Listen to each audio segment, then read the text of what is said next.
Buenos días, hoy vamos a hablar de un tema súper importante en el mundo actual, el Islam y su avance en Europa. Para ello contamos con la presencia de un experto en el tema, Sebastián Donoso. Él es internacionalista, abogado y doctor en Historia de los Andes. Bienvenido. Muchas gracias por la invitación. Es un placer tenerte aquí, Sebastián. Y bueno, para empezar esta entrevista queremos hacerte una pregunta como para poner en contexto a todos, que es ¿cómo crees que ha evolucionado la historia del Islam desde el siglo XX hasta la actualidad? Y si crees que hay alguna continuidad histórica entre la misma. Claro, por supuesto, cómo ha evolucionado el Islam. Como todas las culturas, como todas las religiones, el Islam ha evolucionado muchísimo.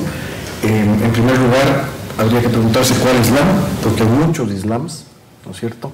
Hay una tendencia a unificar al Islam o a los musulmanes dentro de una sola tendencia. Sobre todo cuando partimos, por ejemplo, de textos como el de Samuel Huntington, La lucha de civilizaciones, que es lo que, según él, definiría la nueva característica de la política actual, ¿no es cierto? Una política identitaria basada en civilizaciones, en culturas, en religiones, pero es una tendencia que suele unificar a todos, meter al Islam en el mismo costal, como si quisiéramos meter a todos los cristianos en el mismo costal, o a todos los budistas en el mismo costal, cuando cada religión tiene sus variantes. Entonces tenemos muchas versiones del Islam distintas, ¿no es cierto?, que han existido por siglos, ¿no? El Islam se ha ido modificando, ha ido tomando distintas tendencias. Entonces hay muchas variedades del Islam como para hablar de una lucha de civilizaciones cristianos contra Islam. Hay distintas versiones del Islam, y el Islam, obviamente, como todas las religiones y como todas las culturas, ha ido cambiando, se ha ido modificando. La cultura humana en general es el fruto de la interacción entre seres humanos, y conforme una cultura recibe influencias de otras, se va modificando también.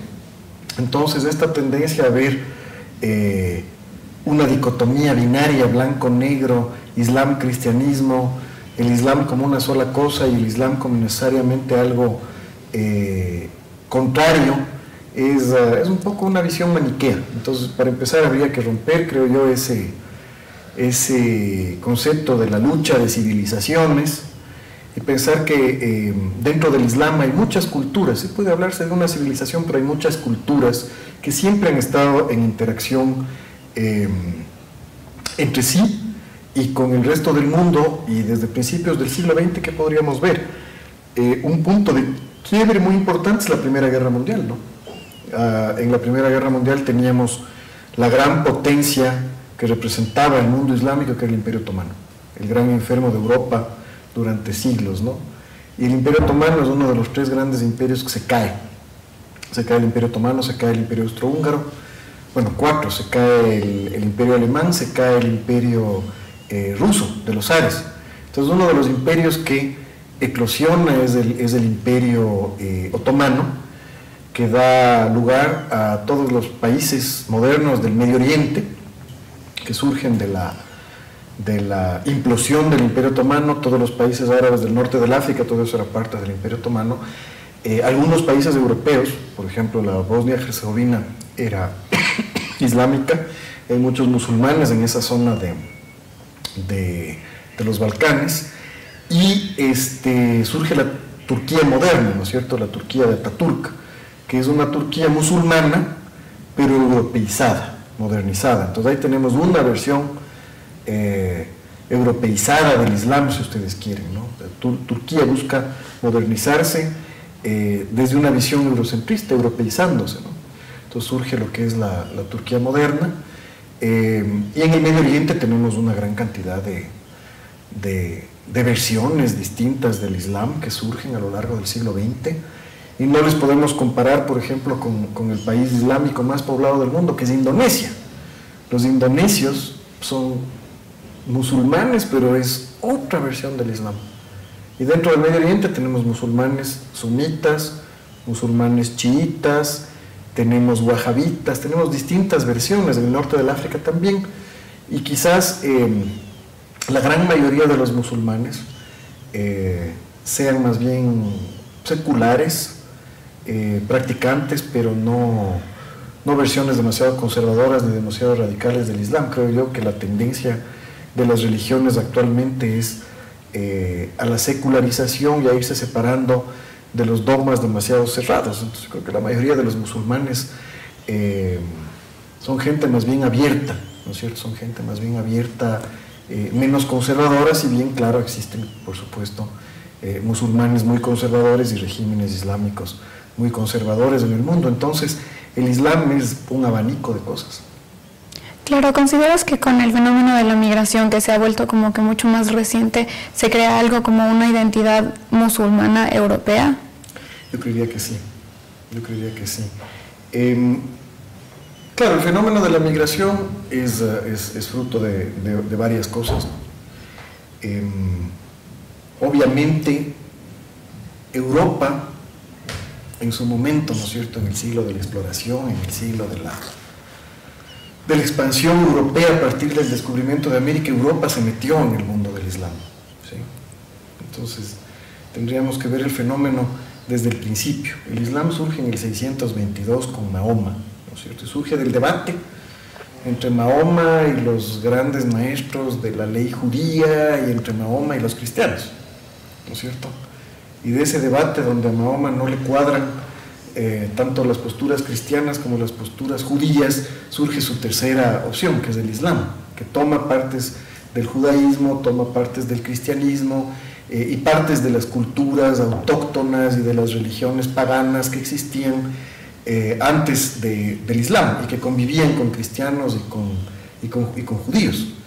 Entonces surge el Islam como una gran cultura, y al principio tenemos que los primeros 300 años del Islam, ¿no es cierto?, es una religión, igual que el cristianismo, de vocación universalista, busca convertir al mayor número de gente, ojalá a toda la humanidad, a su credo.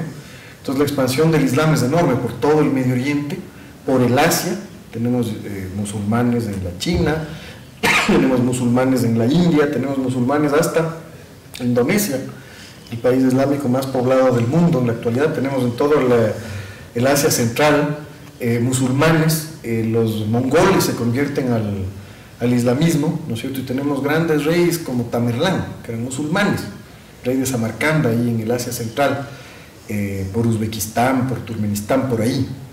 Y tenemos, claro, el Islam avanza por todo el norte del África, conquistan a los pueblos bereberes, antiguos descendientes de los fenicios, y llegan a España, ¿no es cierto? Entonces se establecen los califatos wahabitas en España, ¿no es cierto?, y el califato de los omeyas en España, muy importante. Entonces tenemos toda esa era de la expansión del Islam. Y después, de alguna manera, el Islam se contrae, ¿no es cierto?, hasta que llega el Imperio Otomano, ¿no es cierto?, hasta 1452, cuando los turcos otomanos toman Constantinopla, ¿no es cierto?, la última reminiscencia de lo que quedaba del Imperio Romano, ¿no es cierto? Y ahí es cuando se consolida el Islam en los otomanos, en Turquía. Turquía se vuelve el bastión del Islam y se hace cargo de todo el mundo islámico, ¿no es cierto? De alguna manera los turcos conquistan a los árabes y se hacen cargo de todo el mundo islámico. Entonces tenemos una historia absolutamente rica, culturalmente hablando, y la relación entre Europa y el mundo islámico ha estado siempre ahí, ha sido siempre tirante. Porque por un lado tenemos los turcos otomanos dos veces en las puertas de Viena, ¿no es cierto?, en el Renacimiento del siglo XVI, dos veces los turcos otomanos avanzando sobre Viena, y el miedo a que esta cultura entre, ¿no es cierto?, y acabe con el cristianismo. Por otro lado tenemos los árabes avanzando por el norte del África y en España, ¿no es cierto?, prácticamente hasta los Pirineos, toda España en manos de los musulmanes del califato de Córdoba. Entonces tenemos eso por un lado, ese miedo a los musulmanes. Pero por otro lado tenemos que en esa época, justamente en la época medieval, donde se acabó de alguna manera el clasicismo europeo, la cultura clásica, todo lo greco-romano desapareció, se perdió, se atomizó. ¿Quiénes se encargan de preservar la cultura? Básicamente la Iglesia Católica, ¿no es cierto?, en sus grandes bibliotecas, en las bibliotecas de las abadías, por un lado, y por otro lado, los musulmanes, ¿sí? Si tenemos hoy día a Aristóteles, a Platón, a todos los clásicos griegos, si conocemos la literatura griega, es por los musulmanes de España, ¿no es cierto? El desarrollo de la matemática, del álgebra, de la ingeniería, de la medicina, todo eso se lo debemos a los musulmanes, ¿no es cierto? La cultura islámica nos deja eso. Son los musulmanes quienes rescatan lo clásico de la cultura que se atomizó después de la caída del Imperio Romano.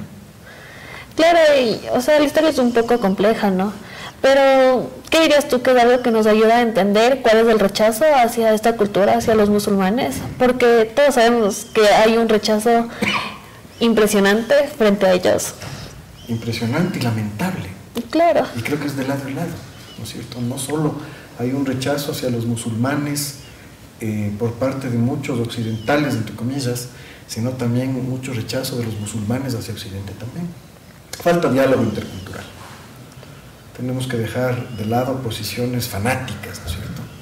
Posiciones fanáticas, así como tenemos esas oportunidades de encuentro, ¿no es cierto? Cuando uno estudia lo que fue la España medieval en manos de los musulmanes, uno se da cuenta de que era de una riqueza cultural enorme. Era de una riqueza cultural enorme, era muy posmoderna, si ustedes quieren, la España medieval, donde tenían cabida los judíos, los cristianos, los musulmanes, había reinos de todo tipo, y los musulmanes eran muy tolerantes con todos, y la cultura era mucho más amplia. Es más bien con la reconquista de España y la construcción del Estado moderno que viene la expulsión de los judíos y la expulsión de los musulmanes, ¿no es cierto? Entonces tenemos un Estado mucho más intolerante, mucho menos inclusivo, mucho más fanático, ¿no es cierto? No hay esa noción de tolerancia religiosa, de diálogo interreligioso, de diálogo intercultural, ¿no es cierto? Entonces, eso es lamentable. Mucho rechazo de los musulmanes en el Medio Oriente, sobre todo por las intervenciones de Occidente en el Medio Oriente. ¿Cómo no va a haber rechazo después de una barbaridad como fue la guerra de Irak? ¿No es cierto? Un país absolutamente destruido, claro, devastado 2 veces. Entonces, ¿cómo no puede haber rechazo? Intervenciones de Occidente en Oriente todo el tiempo, Gran Bretaña, Francia, Estados Unidos, eso genera resentimientos. Neocolonialismo, intereses por el petróleo, una relación tensa con Irán. ¿Y por qué no decirlo? El problema palestino que no se resuelve.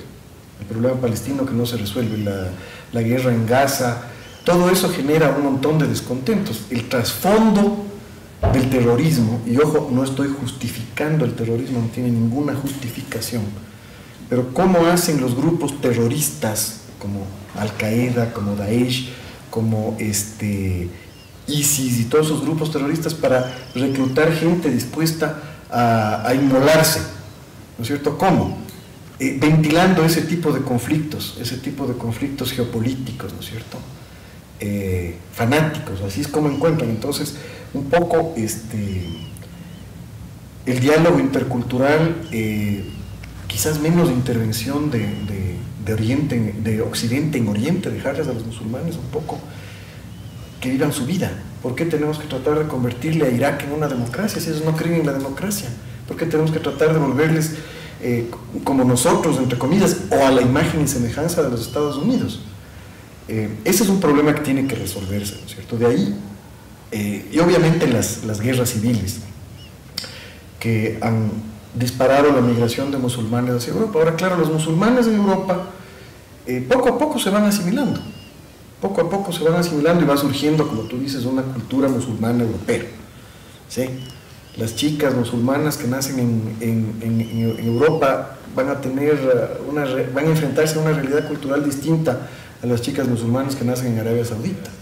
Claro, viendo que como que es un fenómeno que ha como que cambiado mucho cómo se ve la geopolítica actual, me parece muy importante los aportes que has hecho, y me parece muy importante saber que es un fenómeno que ya ha ocurrido otras veces en la historia. Entonces, muchas gracias por tus aportes, por colaborarnos con esta parte de la historia que nos ayuda a no repetir la historia, sobre todo en momentos tan tensos como estamos viviendo ahora. Y eso es todo. Muchas gracias a ti por estar aquí y muchas gracias por vernos. Gracias.